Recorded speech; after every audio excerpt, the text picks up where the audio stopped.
Hey guys, Golden Eyes here, and today in this video I'm going to be reviewing the Kershaw Cryo II.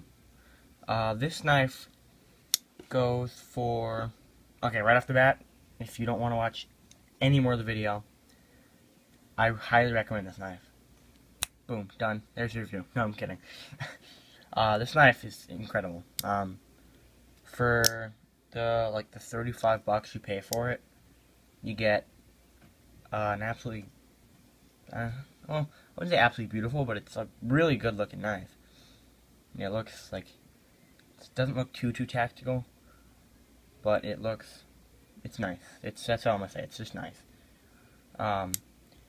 This is a speed safe design, meaning it has a torsion bar, but I de-assisted mine because it was just too tight. That's one problem.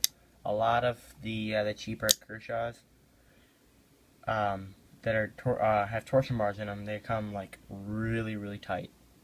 So if that happens to you, you might want to take the torsion bar out, which will make it a manual, but it won't be as tight. So that's one flaw of this knife, is the tightness of the torsion bar. And another one, it's really heavy. It is, what's the weight on it? 5.5 ounces. So it's almost 6 ounces. I like to shoot for knives under like 4 ounces and below. So this is, because I like a lightweight EDC blade, because I carry a lot of other stuff. But it's not too heavy. It's not like going to weigh you down. But it is heavier than most blades, like this blade. This is 3.5 ounces. This is beautiful. You'll see this later. So it's not the heaviest of the bunch, but it's certainly not the lightest. That's something you might want to take into consideration when looking for a cheaper EDC blade, which this is, and I think it kind of competes with the Tenacious.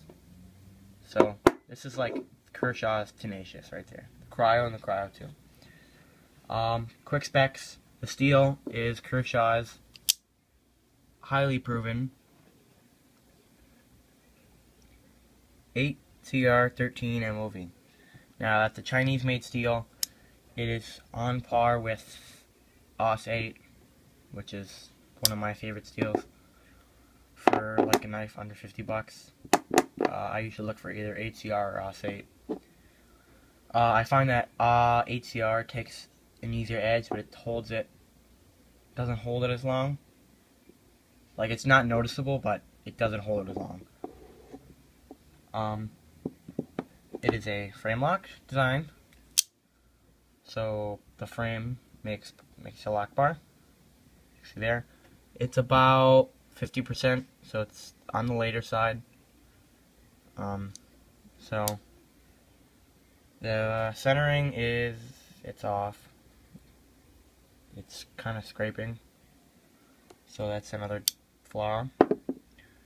Blade thickness is 0.11, which is on the thicker side. The blade length is 3 1/4. It's a hollow grind. Well, it's a higher hollow grind. It's a nice grind. The overall length is 7.75 inches, so almost an 8-inch blade. There's your, here's my CRKT. What else? The handle is a stainless steel. It looks like titanium, but it's not. It's kind of, if it was titanium, it'd probably be an ounce lighter. Even aluminum's cheaper to use. If they use aluminum, this should be like a 3.5 ounce knife. The country of origin is China. I know. Right there. China. Boom. China. Focus. Excuse my nails. I've been cleaning blades all day. I decided to whip this one out for use. For review. So China, 8CR13 MOV. Problem. That's a problem for some guys. Like, I don't buy anything unless it's US. Well, I can't argue. but you're missing out on a lot of nice blades. That's all I'm gonna say. So yeah, there's no texture. This is an EDC blade. I wouldn't call this a tactical blade. It's just too slick. The jimping, it's decent. It's not Spyderco jimping by any means, but it's like a 7 out of 10, I guess. Pillar construction, lanyard hole. It's titanium, nitride coated, TiNi. It's held up fairly well. You can see there's some use there. Yeah, some use on the thumb stud, but it gives it kind of that look like you know what you're doing when you pull out this knife. If this knife is really perfect, then some guys be like, oh dude, you haven't used your knife. Well, yeah, I have. Whoosh, look, use right there. I mean, I've only had this since Christmas time. That's when I acquired it. I haven't sharpened it. It's got a utility edge at best. So, like I said, ATR is not S30V or anything, but yeah, it's decent. I'll take it.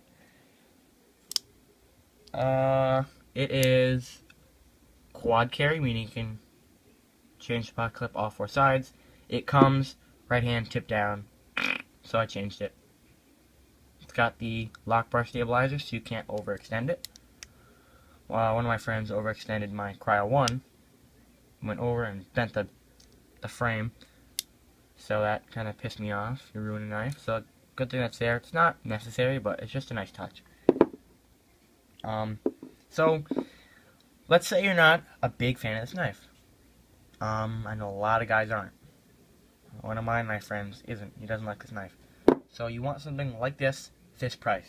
Okay, I got you. Spyderco Tenacious. I've heavily used this knife. This is a gift. It's got same steel, same country of origin, same price, like $30. G10, it's a little bit lighter. So you got that, Spyderco Tenacious, and if you want to spend like $20 more, Kershaw's Knockout. It's got 14C28N steel. A lot of guys are gonna like this. Made in the USA, DLC coated. It's 3.5 ounces. 3.5 ounces. Subframe lock, aluminum, olive drab handles. Light. Like $65 for this guy. So, rating, I'm going to give the Kershaw Cryo II a 7 out of 10. It would have like an 8.5 if it was like 3 ounces lighter. So, yeah, I recommend it, but I recommend this more. It is a little bit pricier, but if you only have $40, bam, get this, then the Tenacious, then the Knockout. This is a little pricey. If you're looking for $30, if you have $30 in your wallet, hey, I want a new knife, what do I get? This. Get this. Done. Thanks for watching. If you enjoyed the video and you agree with me on how good this knife is, thumb it up. If you haven't subscribed to my channel, please do so. I'm going to be pumping out knife reviews more. So, thanks for watching. Have a good one.